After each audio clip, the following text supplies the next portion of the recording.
Vattiyoorkavu ഫെറോനയിൽ അജപാലന നേതൃത്വത്തിനും അൽത്താര ബാലകർക്കുമായി seminar നടത്തി. തിരുവനന്തപുരം അതിരൂപത Vattiyoorkavu ഫെറോനയിൽ അജപാലന നേതൃത്വത്തിനായുള്ള seminar നടന്നു. സെപ്റ്റംബർ 3 ബുധനാഴ്ച കാഞ്ഞിരംപാറ പാരിഷ് ഹാളിൽ വച്ച് നടന്ന സെമിനാർ അതിരൂപത ശുശ്രൂഷ കോർഡിനേറ്റർ ഫാദർ ലോറൻസ് കുലാസ് ഉദ്ഘാടനം ചെയ്തു. അതിരൂപത അജപാലന ഡയറക്ടർ ഫാദർ ഷാജു വില്യം ക്ലാസുകൾക്ക് നേതൃത്വം നൽകി. വിവിധ ഇടവകളിൽ അജപാലന ശുശ്രൂഷയ്ക്ക് നേതൃത്വം നൽകുന്നവർ സെമിനാറിൽ പങ്കെടുത്തു. ഫെറോന അജപാലന coordinator father Augustine John, secretary Sunitha എന്നിവർ സന്നിഹിതരായിരുന്നു.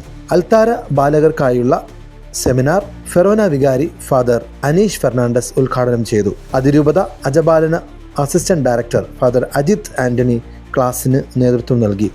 വിവിധ ഇടവകളിൽ നിന്നായി 54 അൽത്താര ബാലകർ പങ്കെടുത്തു. ഫെറോന അജപാലന coordinator father Augustine John, secretary Sunitha Joseph എന്നിവർ സന്നിഹിതരായിരുന്നു.